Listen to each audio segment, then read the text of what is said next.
What's going on, everybody? This is John J Gaming on the mic, and welcome back to the St. Thomas Tommies Dynasty here on NCAA 14. And we just finished our very first season in the FBS. It did not go well.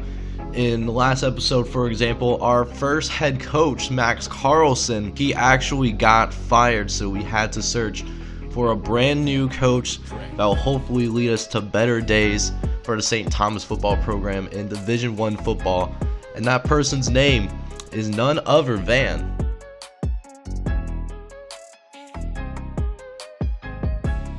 So there it is. Mac Johnson from Appalachian State University is going to be coaching us. It's going to be his very first head coaching job after a very successful high school football career as a coach there, of course. And we will also be joined by Chad Glasgow and Courtney Messingham.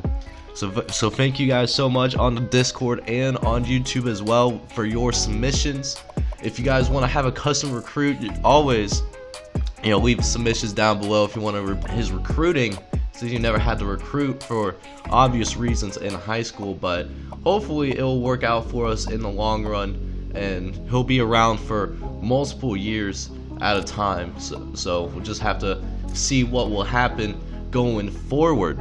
For the rest of the offseason, though, we obviously did not have anybody make it to the NFL. I don't think we even had any seniors on the team, which is why I didn't show that particular screen. But we do have one transfer request. Josh Parker, a freshman redshirt from Chattanooga, Tennessee, is looking to transfer in for us. He will have to sit out a year for transfer rules, but when we do get to play with him, he should be a low to mid 60s kind of guy.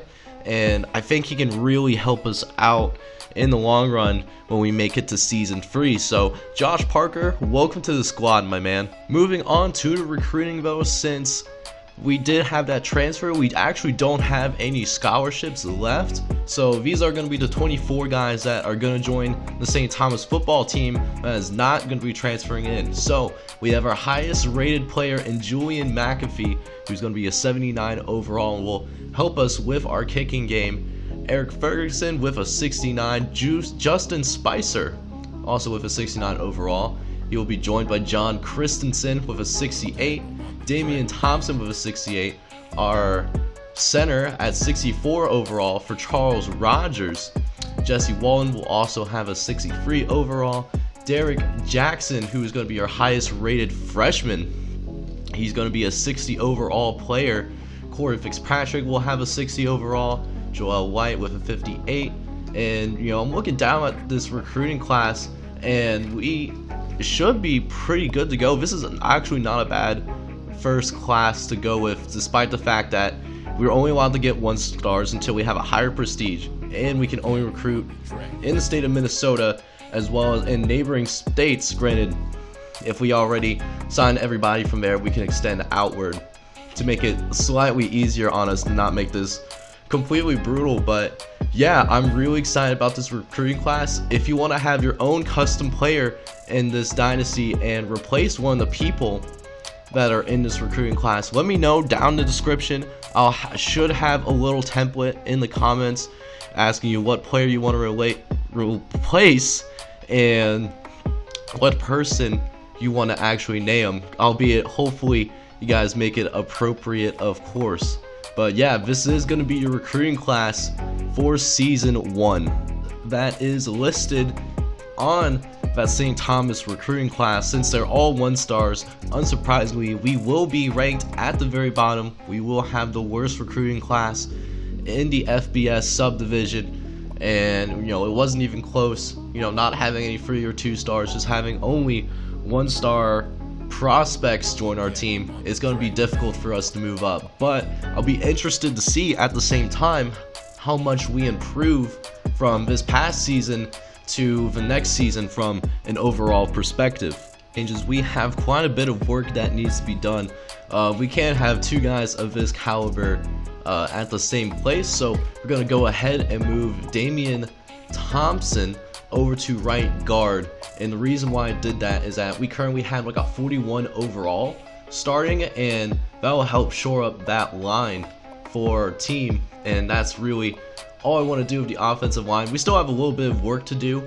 Hopefully Thomas Crown, our custom recruit from season 1, he can progress significantly to kind of help the rest of our offensive line out. Other than that, the line is not looking too bad at all. The thing is that we're going to move Brandon Turner over from middle linebacker to the right outside. Well, yeah, I'm going to move him to the right outside linebacker.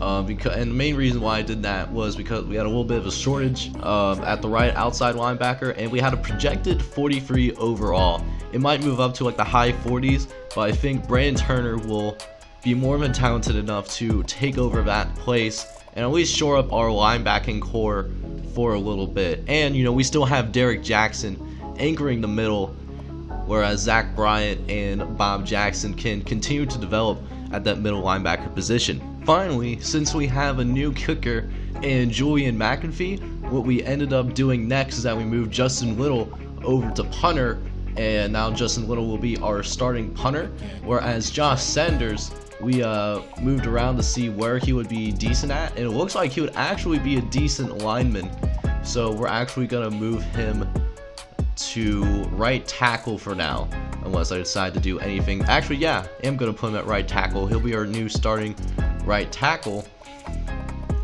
So now that'll shore up the rest of our offensive line. So that will help us out significantly in that regard as well, which is always the most wonderful time of the off season. We take a look at some guys that make huge improvements over the course of the season and in the off season training program. Among our returning players, we will have 3 guys in the 60s in Josh Sanders, who went from punter to right tackle, Justin Little, who went from kicker to punter, and then our transfer from Mid-Tennessee State is also a 62 overall. Probably will be in like the high 60s now that I think about it whenever he'll play in season 3. But looking at season 2 though, we have plenty of other guys that make decent improvements, not too much of a jump anywhere, but definitely at least are looking a lot better than what we did going into the very first season. From the most wonderful part of the offseason to the most difficult, we have to cut some players because we didn't have anybody really graduate or transfer out the last year, and surprisingly we only had 5 people that we need to cut, which is always a very difficult decision, but I think what I'm going to do is I'm just going to cut from the bottom. These 2 I can't do anything about because they're walk-ons, and we're going to cut Raymond Battle, it looks like, because he's the worst player that we can cut, and then probably cut some of these 43 overall guys. Well, not Aaron Matthews because he hits the minimum. We're going to cut him. Julius Spicer unfortunately will be cut as well.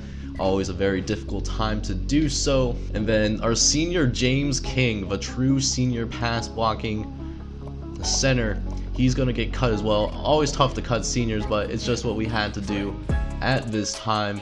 And since I already cut a quarterback, I'm going to have to cut James King, it looks like. But this is going to be our final roster though. And as starting quarterback, we have a bunch of new guys starting. Jesse Walden will be starting for us. He has 75 speed, and it looks like he has a decent arm to work with, so we can definitely do something with that. John Christensen will also be starting at tailback, has 89 speed. Gonna love working with that. New fullback and Andrew Henderson.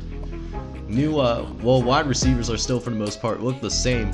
Kevin Stone and Adrian Thompson will be your top 2 wide receivers, but Mark McDaniel will probably get some immediate playing time, as well as Ken Cruz, who I may redshirt this guy since he's at the very bottom. Tight end, we have Freddie Gibson returning to the squad at tight end.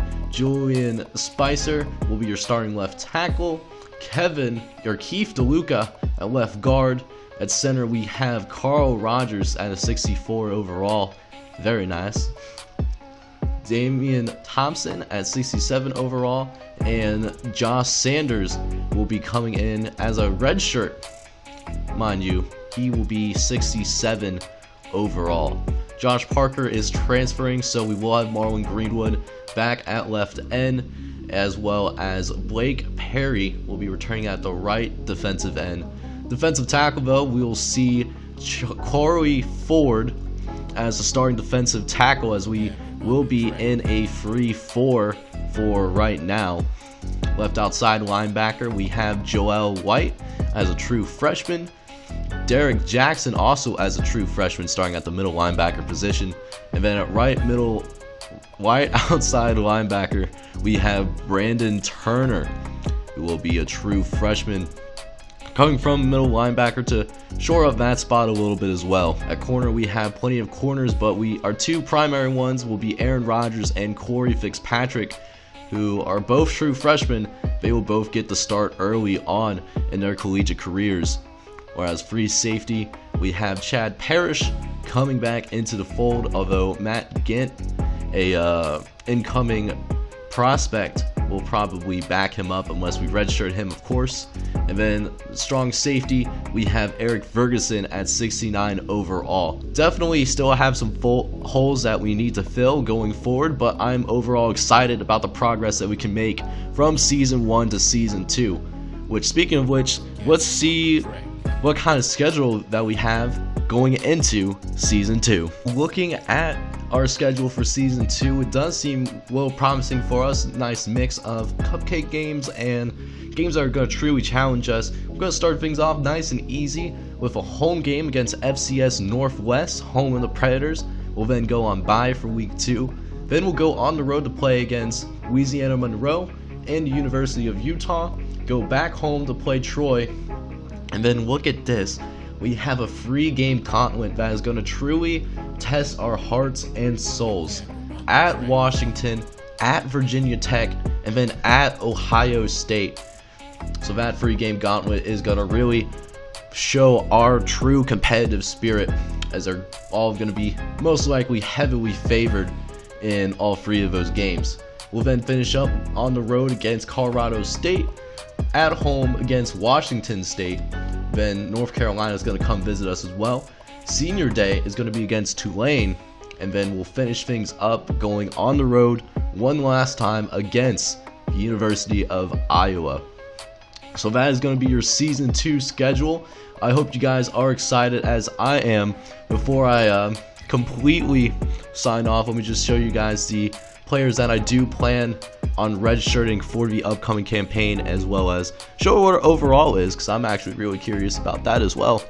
As for the players that we are going to decide to redshirt, what we ended up doing is that we did redshirt Denny Dilkins. Him and Brett Jones are about the same overall, and a couple years from now I'm going to need somebody to take over those starting duties, and would prefer to have somebody in that starter spot for 2 years. So this time around, I'm going to have Denny Dilkins as a red shirt. Moving on to wide receiver, Ken Cruz, our true freshman that we got from Missouri.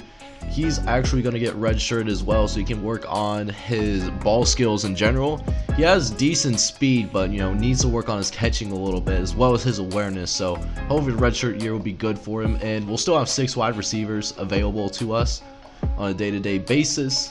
We also decided to redshirt Joel Collins, who was slated to be our backup right tackle, but instead Thomas Crown, the custom recruit that we had from season 1 and was a starter last year, he's going to slide into the backup spot, while Joel Collins will get the redshirt opportunity. At defensive tackle, since we're moving to a free 4, we're going to have a lot of guys redshirt here, so mostly freshmen. So Glenn Robertson and David Brown are both going to get redshirted this year, and then also Jim Reed and Roger Atkins as well. So we have a young core of defensive linemen to work with for years to come. Granted, we know that this year's going to be some growing pains, but Corey Ford, he's still going to be starting for us initially, with Aaron Moore and Roger Bryant backing him up as well. Moving on to right outside linebacker, Mike Simon, the true freshman that we got from Texas, is going to get redshirted this season, so that'll leave 3 right outside linebackers to work with Brandon Turner, who's slid in from that middle linebacker position. He's going to go ahead and get the start. At corner, we're going to have 4 people getting redshirted. Steven Spurlock, Raymond Warren, Ricky Williams, Brandon Fowler, those guys that played a decent amount last year, they're going to get a red shirt this season. And then we're going to break in our freshman corners that we got, since they seem to have some potential. Really excited to see what we can do. Should be better defensively, and that will help us out tremendously to try to stay in some of these games, and hey, maybe we'll win a couple. Finally, we are redshirting Michael Edwards, the true sophomore who I believe had an interception last season, and then also going to redshirt Warren Wood, also a sophomore with a 50 overall. I'll still leave us 6 total safeties to work with this upcoming season. So now that we made it through the off season, it is now time for the moment of truth. We are about to see how good our team is going from season 1 to season 2, and it looks like we are going to be 45 overall. We have a 48 overall offense, 42 defense. It's going to look a lot better than what it did last year, but we still have plenty of work that needs to be done, but should be a lot easier for us than what we experienced over the course of this past season. That we also originally had did not save, but the only thing that's going to change on top of that is that instead of playing FCS Northwest in week 1, we're going to have a bye week 1 and then play these guys in week 2, so that should be pretty exciting. So we're going to play FCS Northwest in the next episode. If you really enjoyed this video, make sure to leave a like, and if you're brand new to the channel as well, make sure you hit that subscribe button as well, as we got some more college gaming content coming your way shortly. Till then, I'll see you guys next time, and I hope you have a wonderful day. Take care, y'all.